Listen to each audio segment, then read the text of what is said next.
continue our conversation about the unequivocal guide to being a better human, which is a fancy way of saying we're studying the book of James. And James is kind of this punch in the gut guy, right? Every week it's been like, ugh, he got me right where it hurts again. And today's really going to be no different. And that shouldn't be a surprise at this point. I want to start by asking you this question. What statement does this art make to you? The truth is, whether you're an art person or not, it has some kind of effect on you. It makes some kind of statement to you. That statement might be that you are indifferent because you don't really care about sand. You don't like it, in fact. It could be that you're sad that you're not here and instead you're in rainy Chicagoland. It could be warm and fuzzy because you remember the trip that you took to a place similar to this. It could be a trip that's out in the future and so you have hope for something coming. My question next is, what does this art say about the artist? What's important to them? What do they value? What are they trying to say? What are they trying to give the people that observe their artwork? It's amazing how much can be said in very little time when you look at something like this. My next question's a little different. Once we talk about the statement that the art makes, I want to ask you, what does the statement that this act makes say? Right? Everybody's having a reaction. Because what I just did says something, doesn't it? Some of the same things go off in you. Some of you are like, I don't care. He probably paid $12 for that thing at Target. That's exactly what I paid at Target for it. Some of you are sad because that was beautiful and now it's not. Some of you are a little offended because there's this part of you that goes, what right do you have to do what you just did? That's not what the artist intended. That's disrespectful. Not only does this act say something about me, it says something about my feelings about the person that created it. Little things like that make a huge difference. You see, in my mind, what I just did was I committed an act of judgment, right? When you vandalize or deface someone else's property, someone else's creation, someone else's stuff, you make a statement of judgment about that stuff and the person who owns it. At the very least, you say, I don't respect them, I don't care about them, this isn't important to me, and the list could go on and on and on. It's why when you walk by a car that's had spray paint put on it, or a wall outside a shop that's been spray painted, there's this thing of injustice that goes off in you because you feel like the person who did the spray painting is so brash, and they never should have done what they did. This is important because I believe that what James is going to point out to us today is that it is a statement of judgment. And that every time we try and put on the judge's robe, it's an act of vandalism. It's an act of disrespect and disregard for not only the person, but the one who made the person. This is how James puts it a lot more eloquently than I ever could. And he starts in an interesting place, this conversation about judgment. If you follow along in your own Bible, James 4, you'll find a subheading that says, warning against being judgmental or something like that. And you'd think some of the first words out of his mouth are about judging, but they're not. He says, don't speak evil against each other, dear brothers and sisters. Why does he start with speaking evil to each other or about each other? Why does it begin there? I think it begins there because it's going to provide the definition or the foundation of everything that's going to come after it. This is a necessary first step in our understanding of everything James is about to say. So he says, don't speak evil. And this is one of those times where James was written in a different language than ours, and we translate it over into our language, and then we define words in that sentence according to our definitions of our language, and some things sometimes get lost. And other languages are so much more robust than English. And so this idea that James conveys here actually has three different meanings, and most of what he's saying encapsulates all three of these meanings. The first one being, don't speak slanderously of others. You know what it means to slander someone, right? It means to make a false or damaging statement about another person. So James in part is saying, don't say damaging things about other people. And we know that we should stay away from slander just in our everyday life. You can go to court for that, you know. James says, so if you understand that in your humanity, understand it in this kind of following Jesus relational way. Don't make statements about other people that are damaging. And the second thing he says is don't speak disdainfully of other people. Here's what's interesting about this idea. It means that you lack a feeling that they should even be considered. It's just not for our consideration. It's a waste of time, and we just kind of write people off. We're just kind of done with them. They do something we don't approve of or whatever, and so we just speak disdainfully of them. They're not worth the mental or emotional energy that it would cost us to be in a relationship with them. The third thing is speak critically of someone else, disapprovingly. And some of us, if you're like me at least, you're starting to go, well, what can I say about people? Right? Like, this is kind of our favorite topic and our favorite way of talking about our favorite topic. Talk about other people and what they're doing wrong and how disapproving we are of them. And James says, yeah, don't do that. Because when you do that, you are vandalizing their name. You are taking their good name in your hands and you're spray painting something on it. You're making it something that it was not supposed to be. And that they wouldn't want you to make it. Because that's the idea. Whether it's you're dismissing them or you're disapproving them or you're making something up that's damaging to that thing, you're vandalizing their name. And James says that is not for you to do. So just don't. And sometimes we read things like this and we go, well, this is a new concept, and I bet everybody was shocked to hear it, but the truth is no one was. This is God's heart from the very beginning. In fact, when he was kind of putting the parameters around what it meant for Israel to have a relationship with him in what we call the Old Testament, specifically the Torah or the Jewish scriptures that were all the law, in Leviticus, this is one of the laws that God gave to his people. Get this. He said, do not spread slanderous gossip among your people. And here's the next level of not only do we not talk slanderously about other people, but when slanderous talk about other people comes to us, it ends with us. When we start hearing things through the grapevine, we chop it off when that vine reaches our ears. Because God says, listen, the key to a great relationship with each other, the key to a great relationship with me, is that you don't speak evil about each other. You just don't do it. And then Jesus comes along, and in the middle of some of his teaching, he drops a bomb on people because we're so flippant with our words, and we've talked about our mouths and how we need to get better about owning those, but it comes back around here, and this is what Jesus himself said. Matthew wrote it down and put it this way, I tell you this, you must give an account on Judgment Day for every idle word you speak. The words you say will either acquit you or condemn you.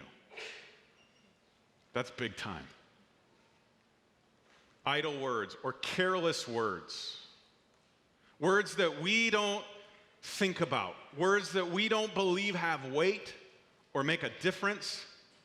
Jesus says there's going to come a day when you're going to be held accountable for every single one of those.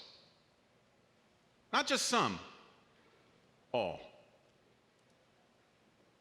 And so, for me, again, who's always looking to get a lot done with a little, is thinking, I'm going to be real careful with the words I use, with the evil that I speak, with the judging that I do, because that's what's going to be my measuring stick. And so James carries on. Again, pulling from his brother, he says, if you criticize and judge each other, then you are criticizing and judging God's law. And it's easy to breeze right through here, but it's kind of a head scratcher, right? Why does James make this connection between the way we talk about each other or our judgment and criticism of each other and tie it to God's law? That's a weird relationship, if you ask me. And most of us would assume, like me, that he's just talking about the Old Testament, like the Ten Commandments, right? That's God's law. Or if you were a Jewish person that had grown up in a Jewish home and gone to all the Jewish schooling and synagogue and all that, you would go, well, it's actually the 613 laws. That's what he's talking about. But James has already established what the law is. And so whenever he references the law, we need to go back to his definition of the law. And he gave it to us in what we call the second chapter of his letter. This is what he wrote. Yes, indeed, it is good when you obey the royal law as found in the scriptures. Love your neighbor as yourself.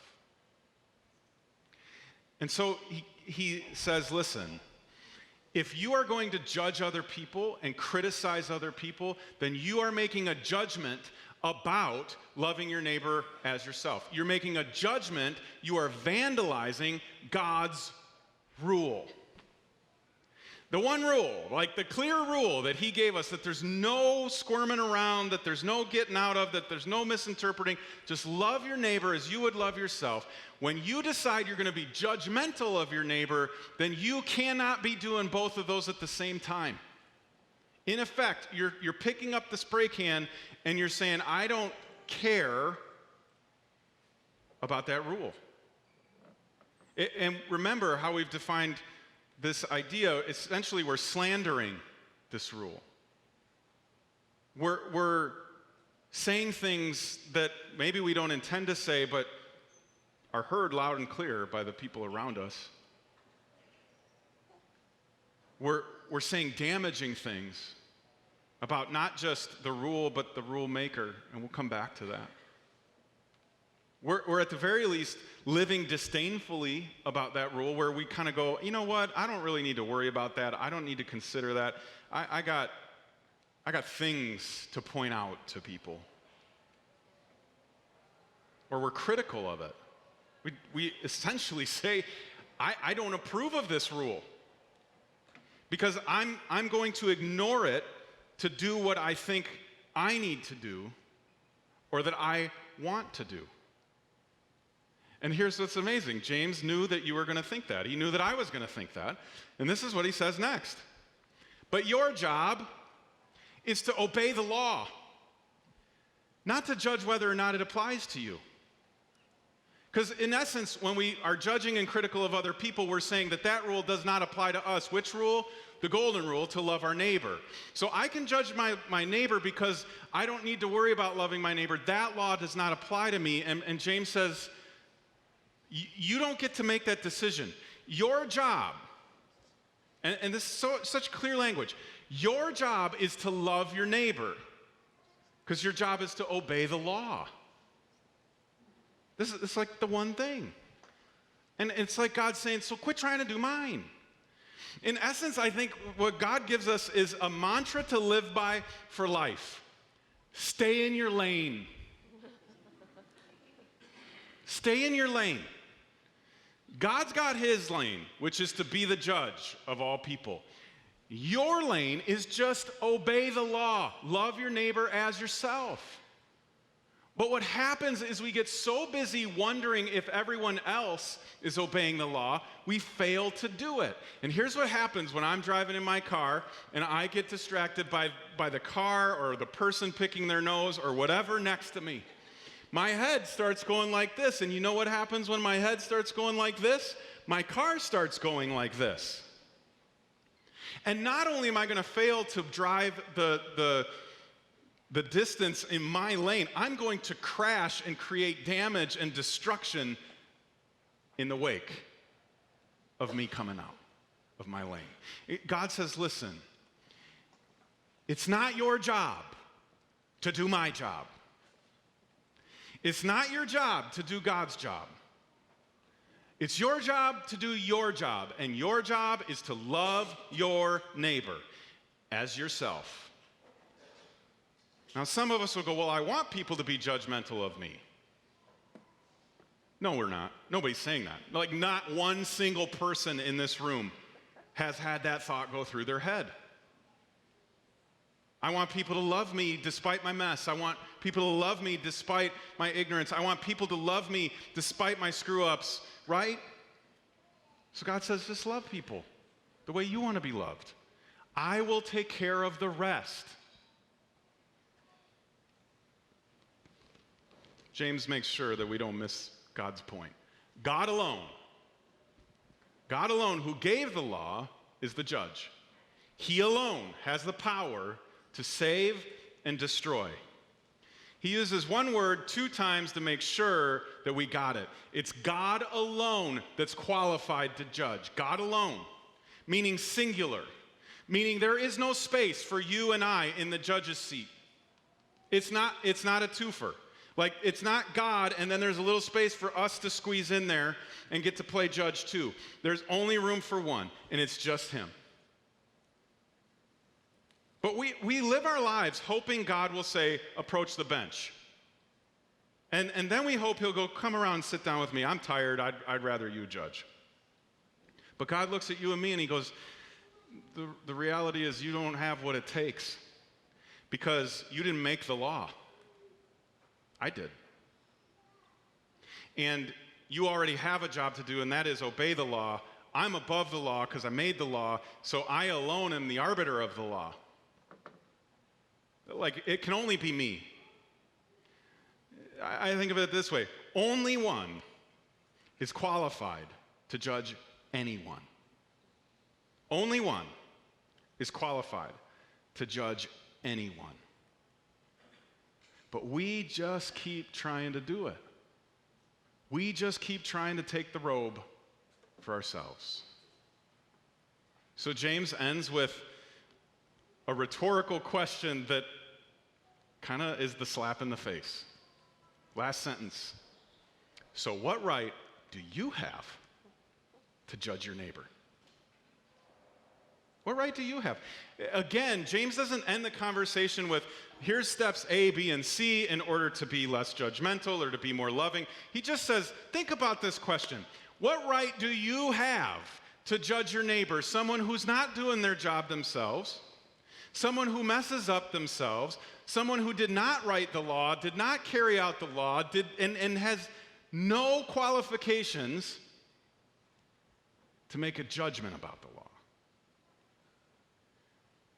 In essence, you and I have to come to grips with when it comes to writing a sentence for someone else, we are utterly and completely unqualified.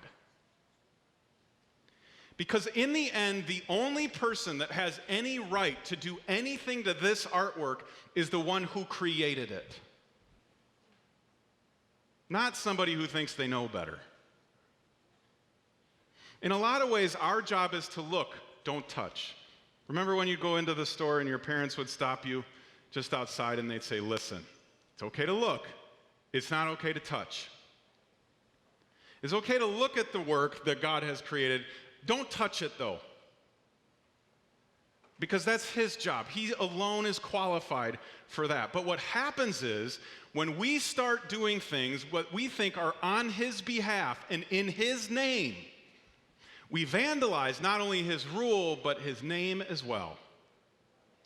Because just like me doing this said something about my feelings about the Creator, you and I condemning and judging people says something about our Creator to those people. And I, for one, am not comfortable with that kind of responsibility. But don't feel bad. Don't feel bad because we're all in this same boat. Judging others is just like any other sin in our life. It's an effort to be God. That's the thing here. We all want to be God. We all do. That's, to me, the definition of sin. When you look at the garden at the beginning of Genesis all the way through the end, sin is us wanting to be God. That's why the devil does what he does. He wants to be God. Everybody wants to be God. But we're not qualified to be God. And the quicker we come to grips with that and embrace that, the better we'll be at following Jesus. The better we'll be at representing him. Because it's not our job to do God's job. It's our job to do our job. And what is ours? Love our neighbor as ourselves. James doesn't make that overly complicated. It's pretty simple. It's pretty straight up. Stay in your lane. Now, I recognize that it's easy to talk in these terms, and then real life hits. And so I want to just share with you kind of how my brain has been trying to retrain itself to be better about these things. And for me, the first and most important part is that I focus more on the person than I do the product. In the old days, we used to say things like, hate the sin, love the sinner. The problem is that really gets misconstrued and turned into a weapon a lot of times. But for me, it's just, I need to stop focusing so much on the product, and I just need to see the person for who they are, because I'm called to love my neighbor, and my neighbor is a person. And I know that sounds really hard to do, because people can be mean, and they can be evil, and they can say things about you, and they can do things that you don't approve of or that you disagree with, and so this can be really hard. I want to help you understand that you've actually been doing this your whole life already. It happens every time a child brings you some of their artwork. And you look at this and you go, is this a dinosaur? And that sweet little boy or girl looks at you and goes, no, it's a dog. And you know what your response isn't? It isn't, well, that's a terrible dog. That looks like a dinosaur with a horse's tail. You are terrible at drawing. Can you imagine if somebody responded that way? No, you can't, because everybody does the same thing. Everybody goes, you are the best. You are so sweet. I love you. This is amazing, and I can't wait to give it a prominent place in my house. And then we hang it on the refrigerator, and we don't take it down until they're 25 years old, when they can handle the truth. You see, you already do this. You focus on the child. You look at their effort to try.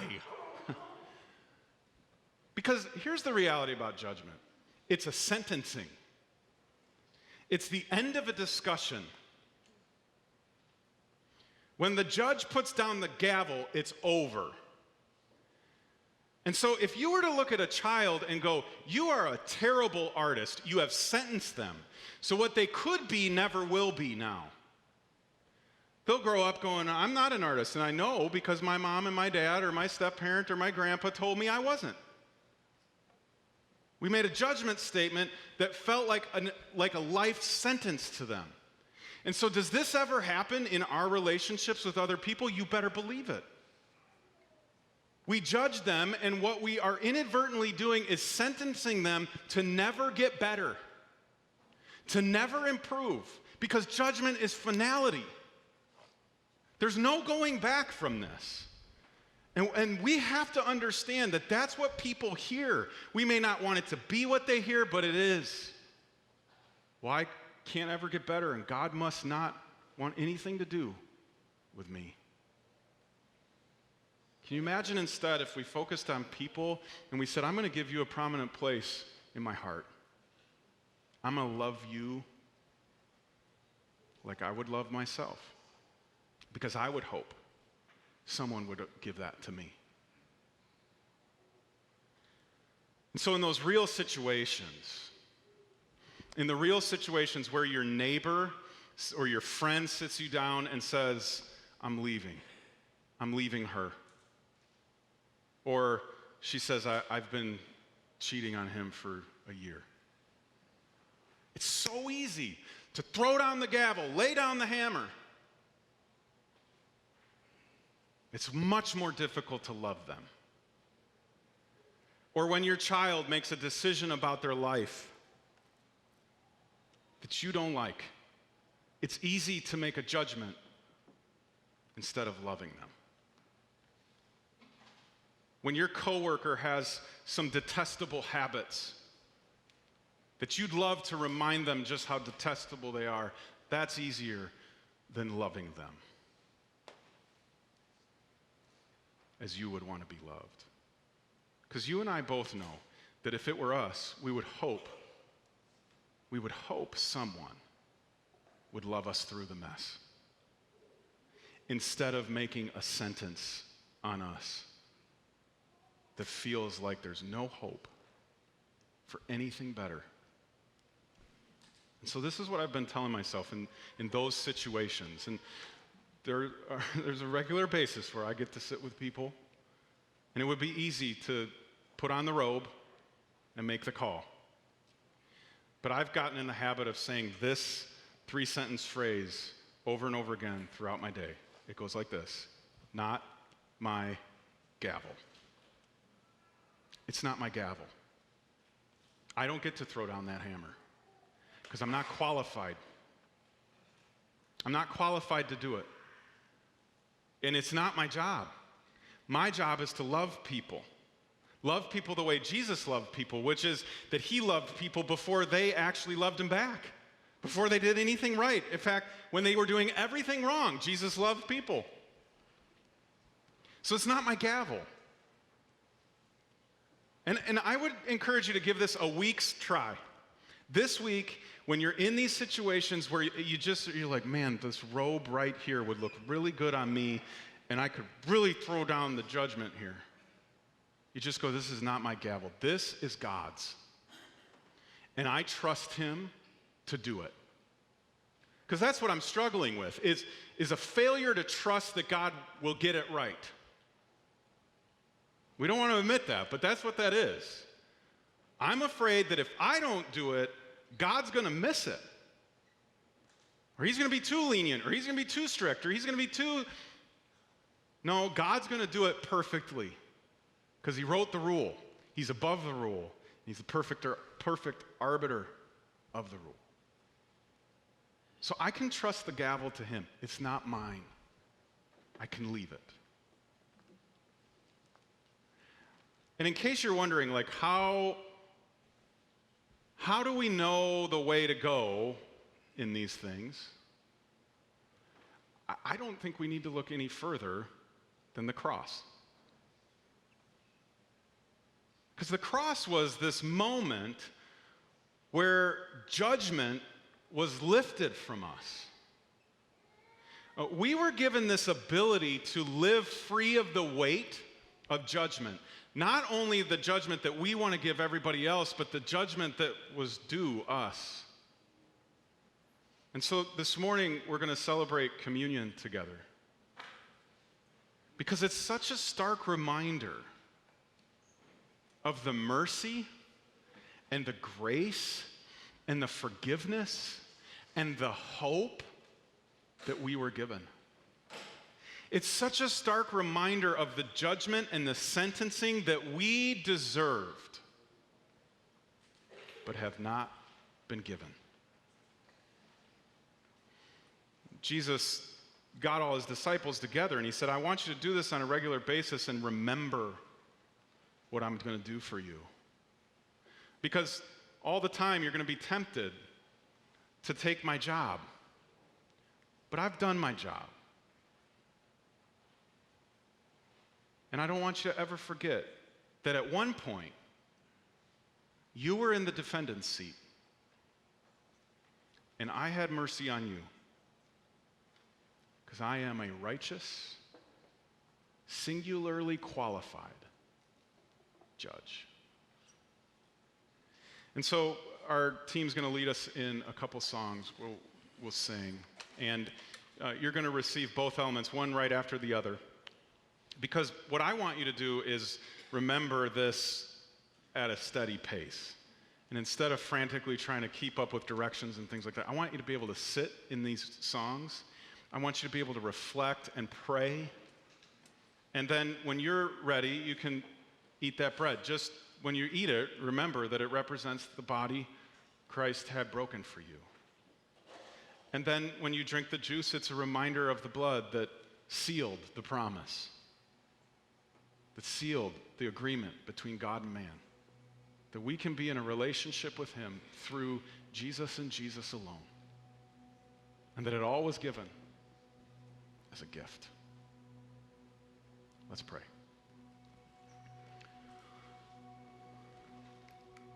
Lord Jesus,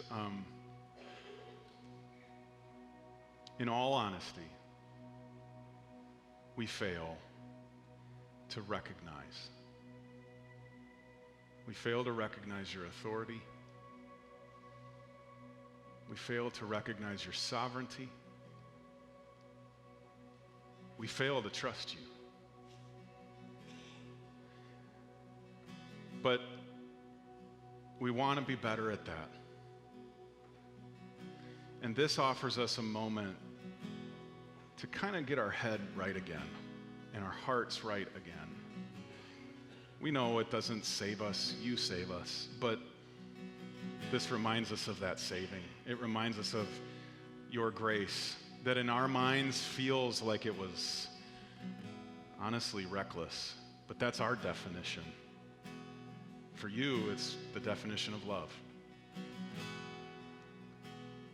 And we just want to sit here with you this morning, thanking you, celebrating you, remembering you. Thank you for the sacrifice that you made on our behalf so that we didn't have to be sentenced and that the judge could declare us forgiven. Speak to our hearts in the next few minutes. We love you.